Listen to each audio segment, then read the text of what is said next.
Welcome, everyone. We're going to get started now. Thank you.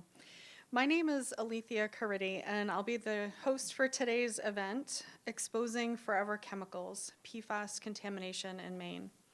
This is a part 2 or follow-up to an event that we held in the spring. If you haven't already, I would strongly encourage you to watch the recorded session of the April event of the same title, which is available online. This is such an important topic and really one that's been in the news almost daily in the state of Maine that we didn't feel like we could appropriately cover it in just one session.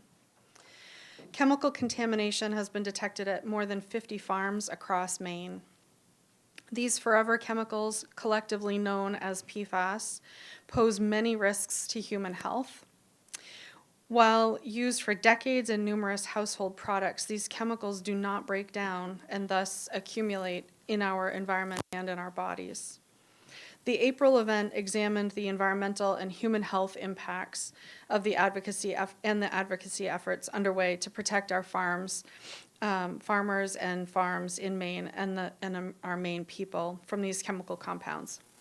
Today we're going to learn more about the impacts to farmers and to our economy and the policy response at the state level. We have 3 experts joining us that will explain why it's so important for all of us as students and citizens, from the humanities to the health professions, to learn about these pollutants that have become part of our everyday lives. But first I'm going to give a little plug for our organizing group. My role at UNE is as the Associate Director of Sustainability, but I'm also a member of the UNE Planetary Health Council, the group that is bringing you today's event in partnership with the Center to Advance Interprofessional Education and Practice. Our Planetary Health Council is working to strengthen connections between our robust environmental programs and the health profession programs, and to provide planetary health content through academics, research, and events like this one. And for those students who are interested in the interprofessional honors distinction, this event will address interprofessional competencies of values and ethics and roles and responsibilities. To start today's program, I will briefly introduce our 3 speakers, and then I'm going to turn it over to the panelists who will give their presentations. And then lastly, we're saving time for audience participation and discussion with all of you. Our own Dr. Paul Siegel from the College of Osteopathic Medicine will help to moderate our discussion session. So thank you, Dr. Siegel. We want to hear your thoughts, so please have your questions ready. So to introduce our speakers, our first panelist is Miriam Taleb. Miriam works at the Maine Organic Farmer and Gardener Association, where she provides direct farmer support and manages the PFAS Emergency Fund in collaboration with Maine Farmland Trust. She's been a farm worker, a farm manager, and a farm educator on both urban and rural farms across the Northeast. She earned a BA in English and Sustainable Food and Farming from the University of Massachusetts, and then a PhD from Penn State in the ecology and sociology of invasive species. Our second panelist is Ellen Stern Griswold. Ellen was named Vice President and Deputy Director of Maine Farmland Trust in May of 2022. Previously, Ellen oversaw MFT's state, federal, and municipal policy work and research projects as the Policy and Research Director. But for 8 years, Ellen worked as a federal energy regulatory attorney in Washington, D.C., working on the development of energy policy in Congress and advising clients on energy and environmental regulatory requirements. But then Ellen's passion for agriculture and food policy led her to pursue a new career focused on food and farming in Maine. She obtained her LLM in Food and Agriculture Law from Vermont Law School, her law degree from Georgetown University Law Center, and her BA in Public Policy from Brown University. She loves exploring Maine's beaches, forests, and farms with her husband and 2 daughters. And then our third and final panelist is Maine State Senator Henry Ingwerson.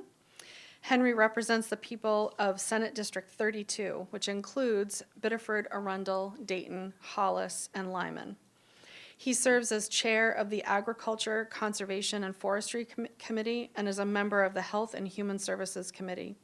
He lives on an old dairy farm in Arundel, and he keeps bees with his partner, Christine. He has 3 amazing daughters and 12 very lively grandchildren, all living close by in Maine. So without further ado, I'll turn the podium over to Miriam.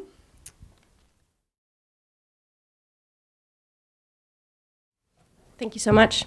So today what I'm going to do is just sort of start by orienting you to how PFAS works in the agricultural context. I know from the previous talk, if you were able to attend or watch the recording of it, you might know a little bit about how PFAS is working with human health, but why is this focus on agriculture so critical when we're talking about contamination by PFAS?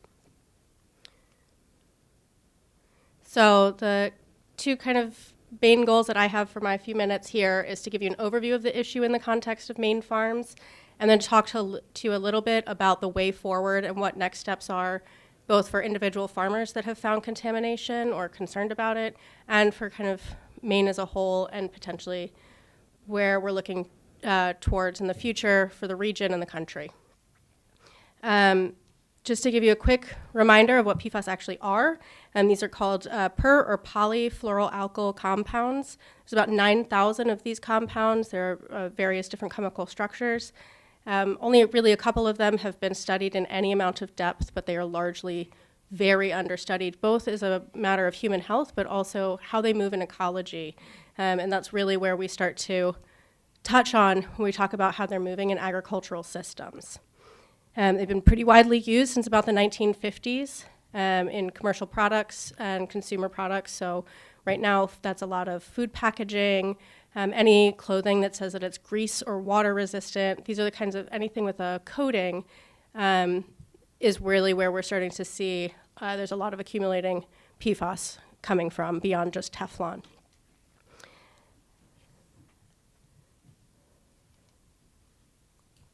So the sources of PFAS on Maine farms, we have this little diagram here that can kind of get at how complicated this process is, but the primary way that PFAS is actually making it onto farms is through the application of biosolids. Biosolids are the treated waste from wastewater treatment plants, and they've been used as fertilizers for a long time, and even before we have the idea of a wastewater treatment plant, the idea of returning nutrients from human waste back to the soil has always been really critical to the idea of farming. But what we did not understand at the time that these were primarily being spread in Maine in the 80s and 90s is what high concentration of PFAS some of those wastewater treatment products actually had. And some of that is because of human exposure. So if you are cooking on Teflon and using Gore-Tex, then you are actually outputting waste that has PFAS in it, and that gets concentrated in the production of biosolids. But that's also because Maine has a lot of paper production plants and similar industrial plants, and those were also using PFAS in coatings at the time, and their waste was being included in these wastewater treatment plants' biosolids. One thing that we have learned is that where PFAS is on farms is really unpredictable. So we do have a map of where all of the licenses were administered to be able to spread these biosolids. What we've learned is that not every license means that farmers actually followed through and did end up spreading biosolids. It doesn't mean that the biosolids that they spread were necessarily highly contaminated. And it doesn't mean that farms that don't have a license didn't get some biosolids from a neighbor or friend. We also, because we don't know about the ecology of how this water-soluble set of compounds moves, find it unpredictable to know precisely when soil versus water is going to be contaminated. And there's some even, kind of goofy things that we find. So, for example, farmers would receive biosolids to be spread, and they'd pile it in storage in preparation to spread it. Maybe that was there for a couple of weeks, and we still see hot spots in the soil where the PFAS is much stronger, where that sludge was piled. A really critical thing to also remember is if most of these biosolids were spread in the 80s and 90s, this is not really the fault of the farmers that are dealing with it today. One, because a lot of those farms have turned over since then, so these are not actually even the people who spread the biosolids. But even if it were, there was not a lot of knowledge about PFAS at all, let alone that this could be a risk. This is not something that farmers did thinking there was any risk at all. It was done in good faith.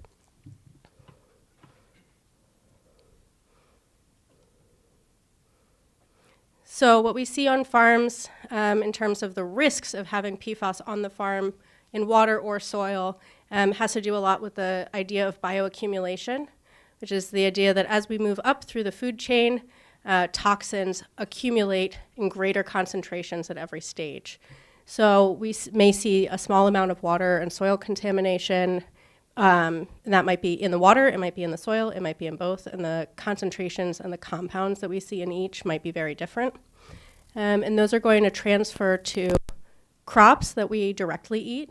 It might also transfer to forage and pasture that our livestock eat. So we see a slightly higher risk, for example, in leafy greens, and then secondarily in root vegetables. And those leafy greens are also the plant parts that livestock are most often consuming. So at that point, we have a lot stronger of a concentration when we reach things like dairy cows, where we're seeing PFAS in the milk, and beef cows, where we're seeing it in the meat. One thing that is complicated about this, too, is that how it moves through this bioaccumulation chart is going to be really different depending on the precise plant species that we're talking about and the various kinds of livestock that are raised here in Maine. We see a really different profile with beef. We see a really different profile with goats and sheep. So there's just a lot more research to be done. One concern, obviously, about this that comes up is the exposure to PFAS for folks who are eating these foods. And so where is the health risk there for consumers? We also don't really know much about the contact at risk for farmers. Is disturbing the soil and working the soil, is watering your plants a high-risk activity if you didn't know that your soil and water were contaminated with PFAS? So we have a lot of concerns about the human health impacts to farmers as well.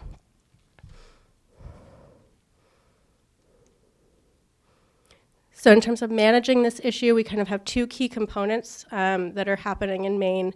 The first is considering immediate food safety. So what do we do to make sure that now that we know that PFAS might be making it into our food, it is not making it into the food system? So that's a little bit about setting thresholds for what we consider safe and stopping sales on foods that we deem unsafe. And then the second step is to safely return to farming in whatever way is possible.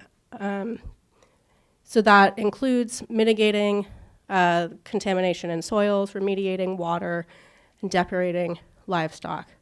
So you'll hear all three of these in the news often, so I thought it was important to bring up the difference between mitigation, remediation, and depuration. So depuration in livestock depuration is sort of the slow cleansing or purification, typically from an animal or a person, of a toxin. So over time, if a livestock that's been given contaminated water is given clean water, we'll see the PFAS contamination in their blood samples and in their milk depurate. Remediation is the removal entirely or destruction entirely of a toxin, and that's not something that we can do currently in soil at all. We have a little bit of capacity to do it in water sources through filtration, but we cannot actually capture PFAS from a substance like soil in order to remove it entirely. So mitigation is the only option we have with soil, which is just to reduce the risk by changing other practices around the edges.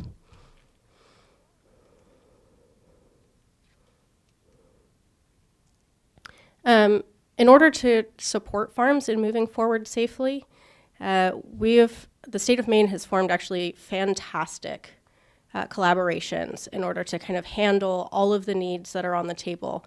So we at MAFCA and MFT, Ellen will speak after me, have partnered together to provide a little bit more of an agile response, quick cash flow to farmers who are in immediate crisis, lending that agility to the state. We're also been able to offer technical assistance and advocacy directly to farmers. You know, this is a really complicated issue, and it requires learning a lot of chemistry very quickly, and that really isn't a burden we want to put on farmers. So service providers at both of these organizations have been able to support farmers with that. And then finally, where the DACF and Department of Environmental Protection have really worked together to establish some clear programs, we've been able to work a little bit to figure out where are the gray areas in those programs, where specific issues don't fit quite into them, and see where we can provide financial support. The Department of Environmental Protection at the top here is handling all of the concerns about drinking water, both public and private, and is working through a series of testing to kind of figure out where the risk is across the state. The Department of Ag has really focused in on agricultural related costs of PFAS, including testing and management if folks find contamination. But they are also managing food safety, so they are issuing stop sales if we find that a contamination is a food safety risk. So what all of those projects look like added up together is in terms of testing, the MAFCA MFT Emergency Fund can offer upfront costs of testing for agricultural needs. DACF can alternately reimburse costs for testing. And the DEP is reimbursing costs for testing of drinking water. So together we're really able to cover a lot of need for testing and get, this issue was really started to be dug into in 2020, 2021. And we've gotten a lot of testing done very quickly, given that we're the first state doing this. And that's really, that partnership has allowed that to be possible. And the second step is really emergency relief for farmers who find that they do have contamination. We start with income replacement given a stop sales. So if a farm finds that they cannot sell any product, DACF is able to replace income, and we at MAFCA and MFT might be providing cash flow while that program gets established. We've also offered hardship grants for costs outside of income and wellness grants for farmers to start to take care of themselves through this crisis. And finally, for livestock, we can offer things like clean feed and livestock indemnification. And then the third step there is going to be risk reduction. So that's water filtration systems, that's remediating water. Infrastructure and equipment costs. So a lot of farms have been able to shift their production pretty drastically. Maybe they're moving away from leafy greens. Maybe they're shifting where they're growing. And those that can come with a lot of high costs, and we're able to cover those costs so that pivoting is possible. And then as a part of that, we've also been able to provide business planning and other kinds of various support to help farmers kind of figure out how this whole pivot fits into their life plan. And with that, I'm going to hand it over to Ellen, who will also talk a little bit about the support that we've provided to farmers.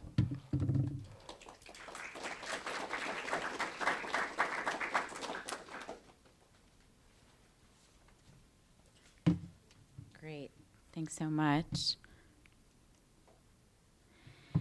So I thought I would start by just providing a little bit of information about how Maine Farmland Trust has been addressing PFAS contamination within the state and working to support impacted farmers. As Miriam mentioned, we co-administer with MAFCA, the PFAS Emergency Relief Fund. She went into a lot of detail about how that fund operates, so I won't repeat any of that except to say that we really appreciate working with MAFCA on that. But I will say, and this connects to something I'll be talking about a little later, which the fund has started to also provide some research support because we are noticing that with some of the research projects, there are costs that don't typically get covered by institutional grants, like compensating a farmer for their use of their land to do research on a contaminated field, for instance. And so the fund can also work to supplement some of that research funding as well. And Henry's going to talk much more comprehensively about the legislation in Maine that has been introduced and passed to address PFAS contamination.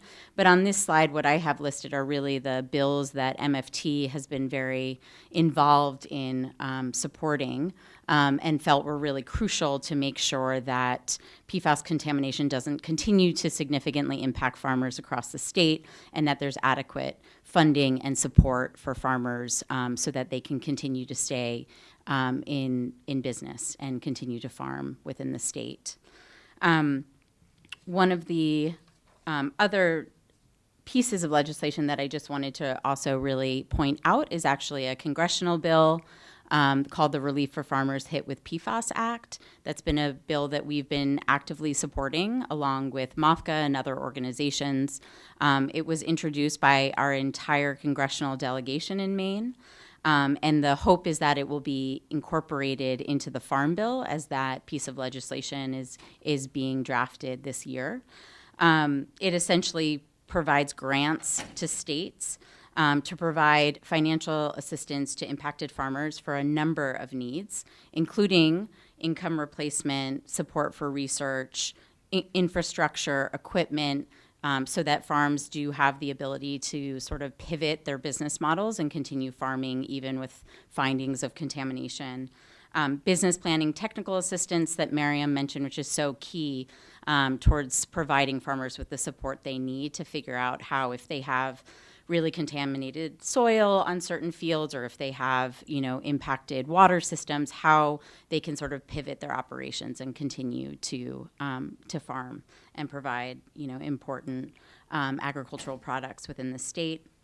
It would also provide support for relocation services, because unfortunately, although there, as Miriam mentioned, there is such a wide spectrum of contamination that we're finding on farms.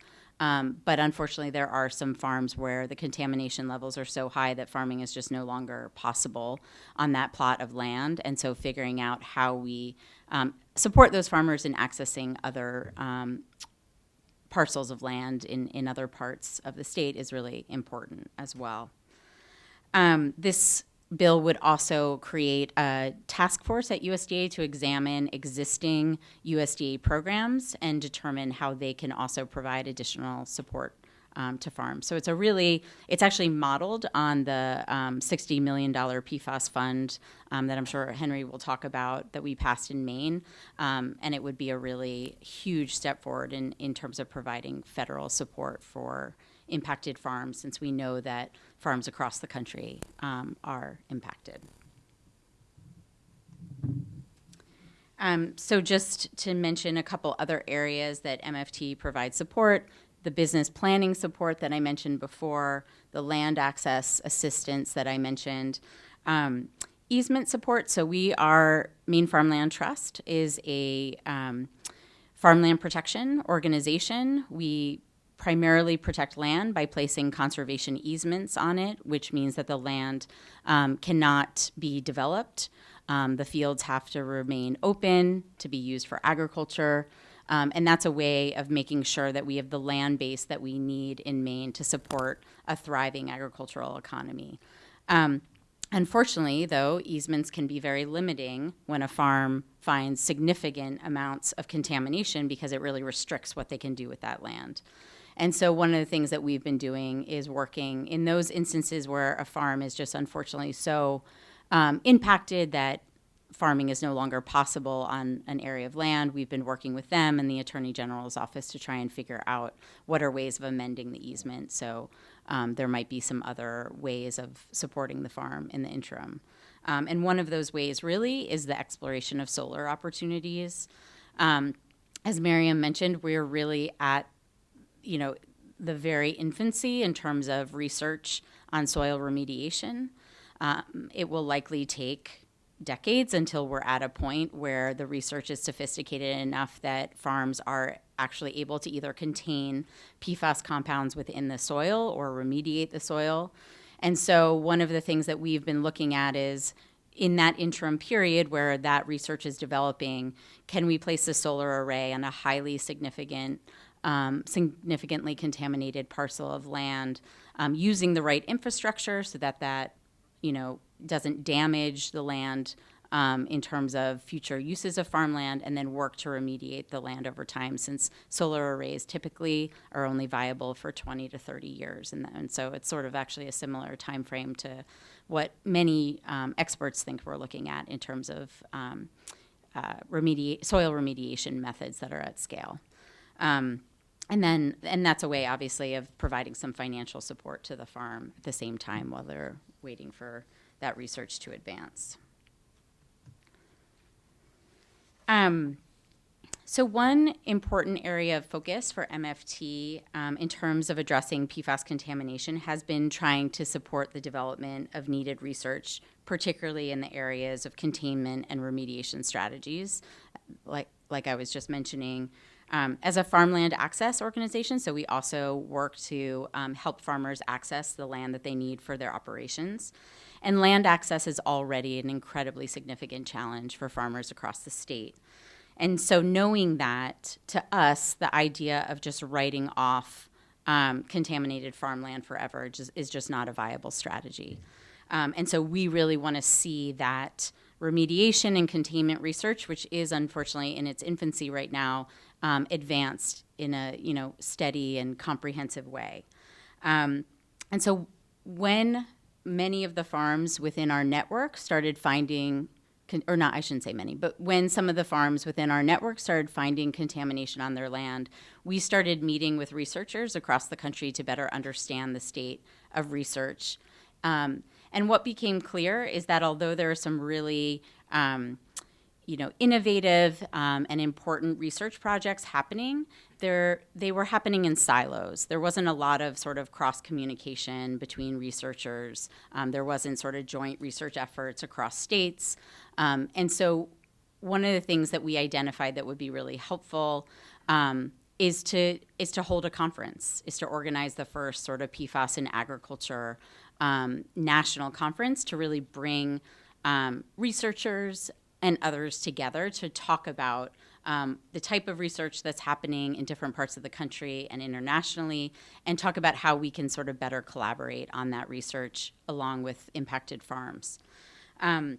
So we, along with the University of Maine, Michigan State University, which has a PFAS research center, which is one of the most comprehensive PFAS research centers in the country, along with USDA ARS, or Agricultural Research Service, and Colby College. We've been organizing essentially this PFAS in Agriculture conference series. As the slide indicates, it consists of first a national symposium that'll be held at Michigan State University in October, and then a kind of post-symposium one-day regional meeting in Maine at Colby College on November 7th. And we've been able to raise some funding through USDA and some private funding as well to be able to support the conference. And I'll go into a little bit more detail about both parts. So at the national conference in Michigan, we are bringing together researchers, government officials and government scientists, impacted farmers, nonprofit organizations like MOFGA, like Defend Our Health, who you've heard from, tribal representatives, because PFAS contamination poses significant challenges to tribal food supplies and food access, as well as students who are eager to learn more. The purpose I sort of listed there, again, to share scientific information, discoveries, so that we're not doing this research in silos. We're much more coordinated, to initiate collaborations and broaden engagement, because there's the ability for researchers in other states to be partnering with researchers in Maine and impacted farmers in Maine to do research. And we'd like to see more of that so that we can really accelerate the pace of this research. And then, again, establish cross-sector networks around PFAS containment research, response, and policy, because to adequately address this, as Miriam mentioned before, we really need sort of all hands on deck. We need researchers working with impacted farmers, working with support organizations like Maine Farmland Trust or MOFGA and others, as well as government agency officials and scientists. The topics, I listed some of the topics that will be covered there. There will be an impacted farmer panel where impacted farmers from Maine, from Michigan, New Mexico, and Colorado will talk about their experience of finding PFAS contamination on their farms, what it has meant for their businesses and their families. They will talk about sort of what support services have been most beneficial for them in terms of staying in business. And they'll also talk about what research they need because farmers, are very aware of what research they need access to in order to sort of help them pivot their businesses in a way that makes the most sense and want to draw upon that research. We'll also be looking at how PFAS contamination works in different agricultural systems, both cropping systems and animal production systems. We'll talk about current remediation and containment strategies, impacts on health, food supply, and setting food safety thresholds, because in Maine right now, the Maine CDC is setting food safety thresholds in a really sort of novel way. We're sort of the first in the nation to do that for a lot of different food categories. And then we'll talk about the policy action that we really need to be able to adequately address PFAS contamination and provide support to impacted farmers and impacted communities, and what that looks like on the state, federal, international, and tribal levels. We were able to raise enough funding to take a really great stakeholder group from Maine to that conference. So we'll have over 30 people who are able to go cost-free, which will include farmers, again, researchers, government officials, representatives from tribal communities, nonprofit partners, and more. And we'll have, both people from USDA, so Greg Jaffe, Senior Advisor to Secretary Vilsack, the Secretary of Agriculture, Linda Lee, who's from Purdue University, who's one of the foremost experts on PFAS contamination. Members of Congress, like Representative Shelley Pingree, will be there. Nancy McBrady, who's the Deputy Commissioner of Agriculture, Conservation, and Forestry in Maine, and her counterpart in Michigan will be talking about the work of their agencies. Important government scientists like Sarah Lupton, as well as policymakers. So Senator Stacey Brenner, who's been very involved in several of the PFAS-related legislation in Maine, will also be talking about the way that Maine has been addressing PFAS contamination, as well as the $60 million PFAS support fund that she co-chairs.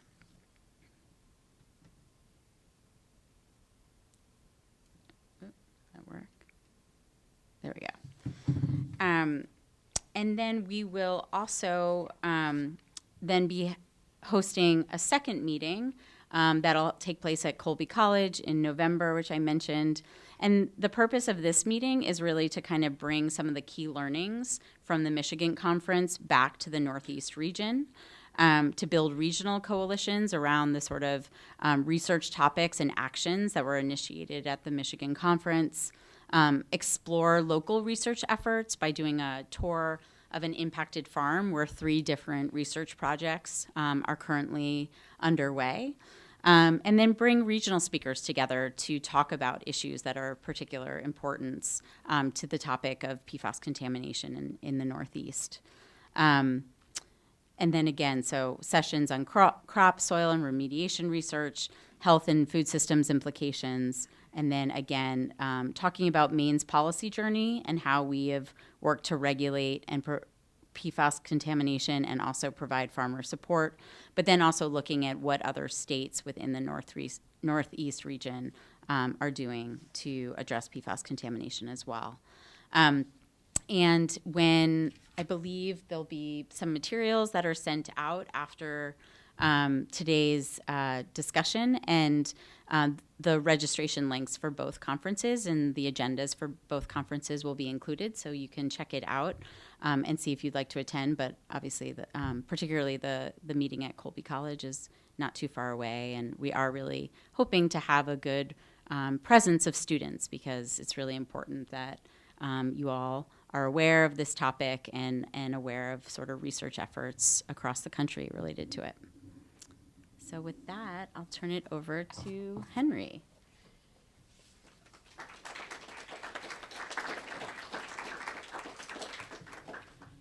Thank you, Miriam and Ellen. It's great to be here, and I'm learning something every day, so this is great. I'm hoping I'm going forward. I am. Okay. So I want to talk a little bit, just briefly, about a few things. One is legislative history of PFAS. I'm going to go a little bit broader than the agricultural policy. So legislative history of some of the policies over the last few years. I'm going to focus particularly a little bit on LD 1503, which affects all of us. It's a consumer products ban that was the first in the nation with Maine. I'm going to look down the road a little bit at some policy work that still lies ahead to be worked on, and then major pieces of PFAS that I feel are important ones to really think about, although there's so much. So as far as history goes, it all started back at Ground Zero, which is about 1.5 miles from my house, and Farmer Fred Stone at Stone Ridge Farm discovered contamination on his farm. Through the local water district, he shares the same aquifer as they do, and they did some voluntary EPA testing on one of their huge wells down on the Kennebunk River watershed, and he lived right across the river, and they sent him a letter warning him, and instead of ignoring the problem, which he could have done, he focused hard on it and started complaining to the state, and the state finally started to listen in 2018, and in 2019, the governor created the PFAS task force, which was amazing. They did good work, and out of the task force work, which was a bipartisan group of stakeholders, also water companies, nonprofits were involved, state agencies. They developed some recommendations, and a lot of those recommendations were put forward and policy was created, and the governor also did some executive orders around it. So early in 2020, LD 1433 was to ban PFAS in food packaging, which is taking place. In 2020, the contamination was found on other farms, particularly around the Fairfield area, the Tozier Farm, which is another hot spot for sludge spreading, and has been a focus of well water contamination as well as other farm contamination. In 2021, we had LD, and I don't have my notes in front of me here, so I'm looking at, I think it's 1585, correct me if I'm wrong. It bans PFAS in firefighting foam, which was a major source of PFAS contamination, particularly around areas, military installations, and areas where they do a lot of firefighting, airports, places like that. LD 1600 required the state to test farmland for PFAS, which is ongoing now. I think, and I might be corrected by the other panelists, which is great, close to half the farms have been tested, and the state is testing them on a tiered basis. Tier 1 being the most critical spots that they know they're probably likely to find something, and they've developed criteria for tiered testing, and they're working their way down the tiers, and I think so far they've found about 50 to 56 farms that are pretty contaminated. Out of over 700, between 700 and 1,000 different land spread sites, not all of them farms, but a lot of them fields and land spreading sites. In LD 129, sets a maximum contaminant level in Maine for PFAS in drinking water, and that's around 20 parts per trillion for combined, and 6 different PFAS. It's likely going to change if the federal government, the EPA, develops a much lower threshold, hoping to happen in the fall. So the state will likely look at that and follow suit and drop those maximum contaminant levels.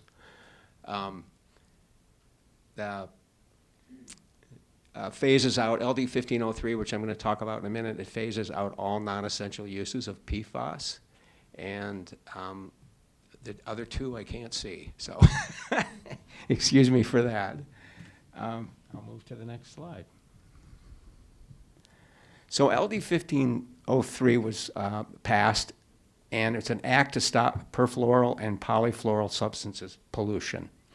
It requires all manufacturers that utilize PFAS in their products to report the information to the Maine DEP by 2025. Requires that those that report pay a reporting fee to the DEP. It bans the use of PFAS in all rugs, carpets, and aftermarket stain treatments by 2023, which is taking effect. And it phases out all non-essential uses of PFAS by 2030. And that's just a sort of a general overview of what 1503 looks like. Last year, it underwent some changes that we worked on because people were having the department and businesses were having a very difficult complying within the 2023 timeline.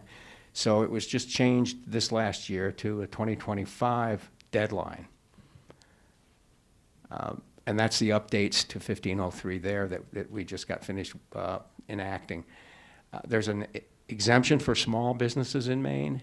It extends the reporting deadline to January 2025. It allows for more ways to report PFAS, the reporting requirement. And the ENR, the Environment and Natural Resources Committee, will work over the legislative break to find ways for complex manufacturers to more easily report. So there's a good intent there among many of the manufacturers, not all, but many, to comply with this law. And DEP wants it to happen, but it's difficult. And it's a challenge, and we're going to keep challenging everybody to make sure we get this to happen because it's a great law. LD 217 was the amendment to 1503, which was passed in the 131st this last year. And the other bill that was passed was LD 1248, requiring companies that extract water in Maine and sell it as bottled water to test for PFAS and disclose those results publicly on their website. So you'll see that the larger water companies actually doing that already, Poland Spring, and are going to be required to test regularly for their wells for PFAS contamination.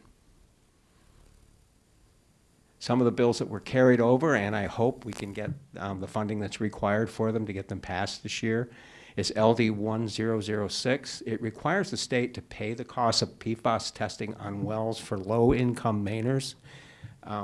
We are I think we're the leading state where we have over 50% of our wells are private wells. They don't depend on municipal water, so we have some restrictions with municipal water having to test and community water systems and having to filter if it reaches a certain threshold of PFAS. But there's nothing for private wells. It's not mandatory, it's voluntary. So we're trying to pave the way for that and really make it easier for people who, particularly in low income, to test. Right now the test is somewhere around $250, $300 to see if you've got PFAS in your water.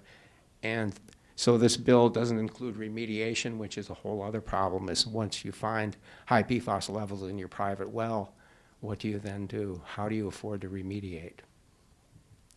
LD 1488 requires landlords to test for PFAS and other contaminants and disclose those results, make those available. So if people are renting and they jump in and want to rent a home, they have this information on their right in their hand so they can take a look at it. LD 132 requires insurance companies to cover the cost of blood serum testing. So this is another important piece sponsored by Senator Brenner, and it currently costs around $600 to do blood serum testing in Maine. Spectrum Labs does it, and some insurance companies may cover it and many don't. So this would make it available to anybody who's concerned that they may have PFAS in their blood. And LD 1537, it will propose further technical changes to product ban and phase out. And that's my bill, and I was able to carry that over, use pieces of it in last year's bill, and work it this year, hopefully, to have 1503 be even more specific about phasing out products. What kind of products are we going to phase out? How is that going to happen? Can we get some of it to happen before 2030 that's actually manageable? So these are conversations we're going to be having before January, hopefully to get that to happen. Minnesota, our LD 1503 was the first in the nation products ban, and we're pretty proud of that. Maine leads a lot with environmental policy. But Minnesota just recently passed a bill that's much more comprehensive, much more specific about which products they're going to ban. And think about following that state's lead and working a little bit on that. And then looking ahead, some of the things, and these are more my thoughts at the end, are how are we going to handle sludge? Because we've got biosolids that we can no longer landfill. They're coming from every municipal waste sewer district in the state. So supporting current research and implementation of technology for dewatering, drying, and PFAS removal of the biosolids.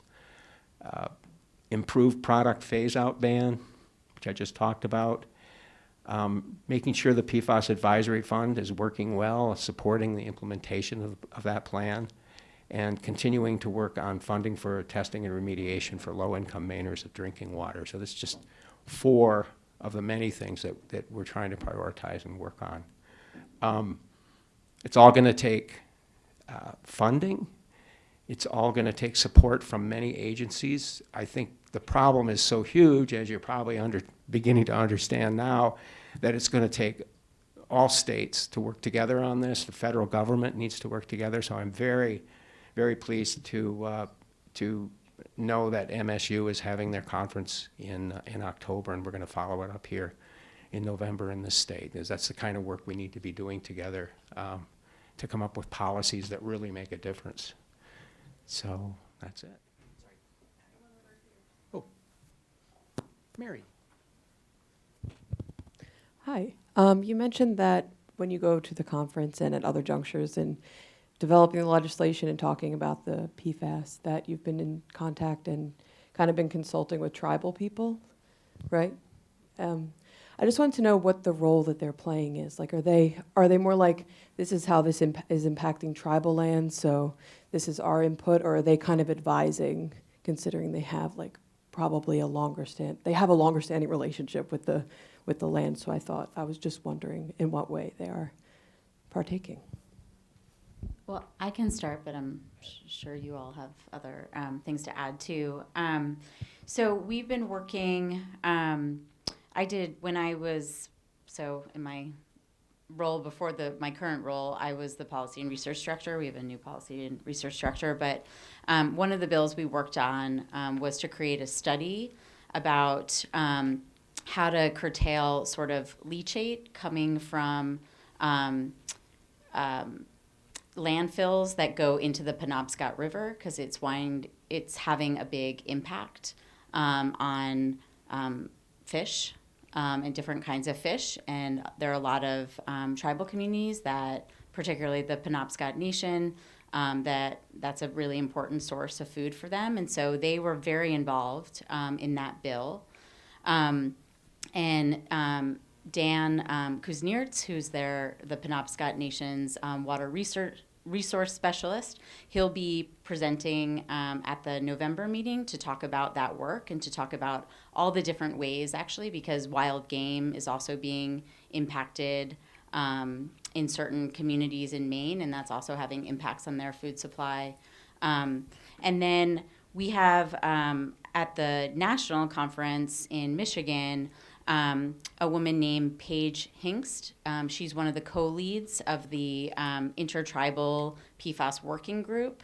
And that's a group that meets, with tribal representatives from all over the country to talk about this issue and how it's impacting tribal communities and what they can be doing to address it. And so Dan was supposed to also present in Michigan and couldn't because he's an expert witness on a hearing here, and recommended Paige. And so I've only had a few conversations with her, but I'm really excited to learn more about what she's doing and how sort of tribal communities across the country are really engaging in this issue and working on addressing it. I think the thing that I will add is that MAFCA and MFT, in our work in providing support programs, tribal members have been really instrumental in helping us understand what barriers have been kind of worked incidentally into the programs that we're creating, and making sure that we can lift those and make sure that they're accessible. And I think that's really critical when we're thinking about Maine being the model for how the rest of the country moving forward will address PFAS. I think it's just going to open up how accessible these programs are as new states start to adopt the similar projects.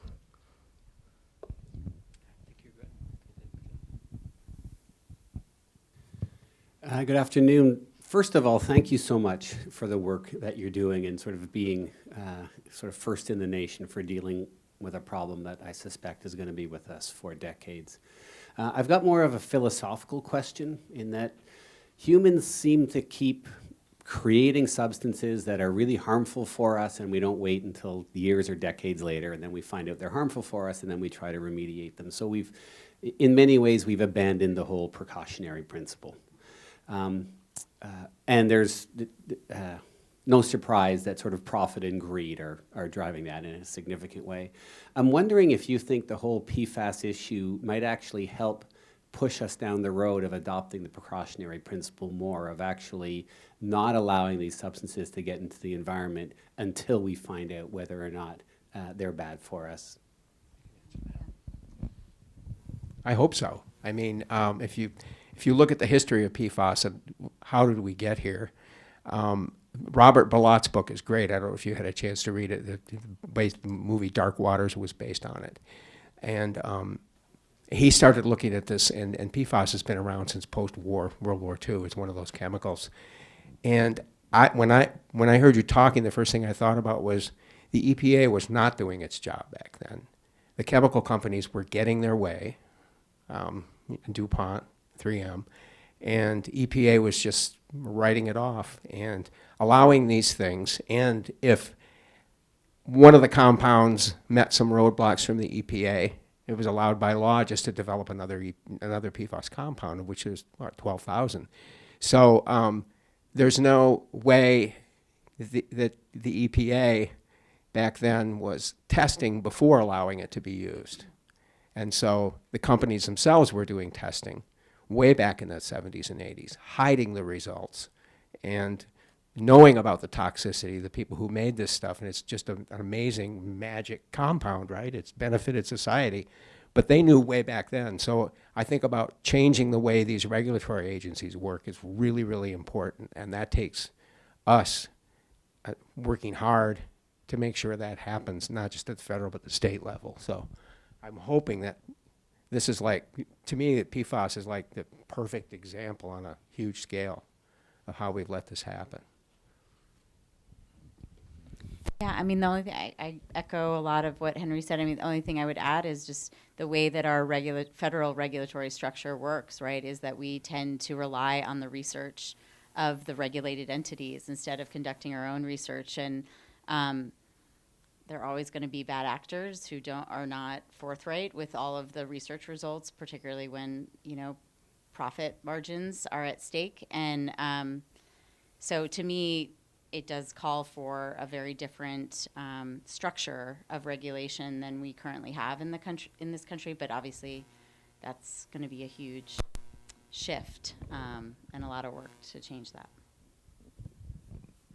I'll add to that my concern is that when we hit this point in the conversation of, what does it take to change, we're talking about how the EPA has failed us. And what I don't think that often leads in the public conversation to is, and the next step is they need more funding in order to not fail us.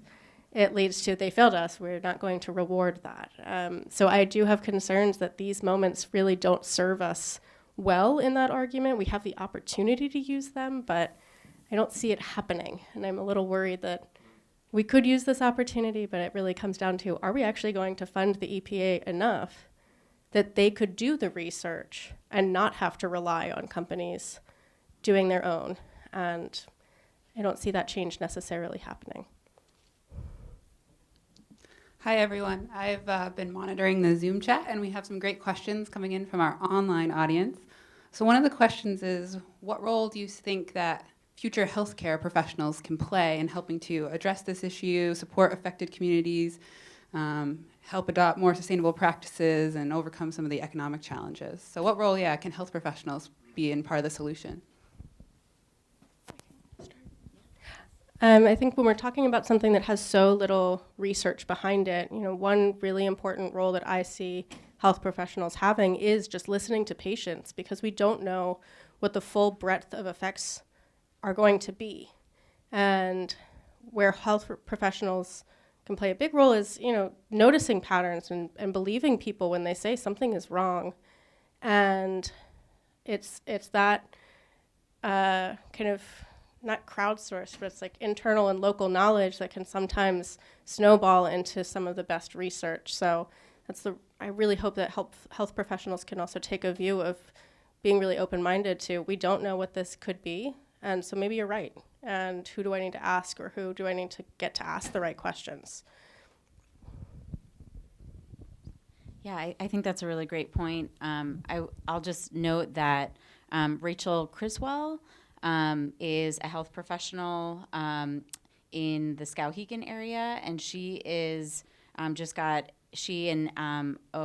Abby Fleisch just got a study funded through NIH that'll be looking at impacted communities, measuring blood serum levels, and looking at exposure pathways and health impacts, including mental health impacts. And I think this is an area of research that really needs to be expanded upon. And so it's really exciting to see researchers like Rachel and Abby sort of taking this on. And they're doing a really great job involving community members. They have a community member board of impacted community members, impacted farmers who are sort of advising them, which I think is really important to Miriam's point, that talking to the people you're trying to study to figure out what their concerns are, what possible sort of areas of impact they really want to understand better, and making that the focus of your research is so important, so that it's actually really useful information for the constituents that you're trying to serve. From the physician standpoint, we need to start this at the undergraduate level, at the medical school level. There's a climate scorecard that is circulated throughout the United States, as you know, and we do a very poor job of educating our students in terms of how to plan and take care of. I was luckily, Fred Stone, I worked with Fred and Laura Stone. I was their physician. So I've had a very interesting impact from Fred and Laura and their family. So. And I was just, it's funny, I was anticipating what I was going to say, because I think the first thing I thought of when I heard that question was education. I think that it's building that awareness, and, because it's complicated, as you know, Doctor, that just the health effects of this, and it has to be studied with particular patients over time. And I know Fred and Laura have had really good results working with you, and they speak very highly. So I think education is just a really important thing. Thank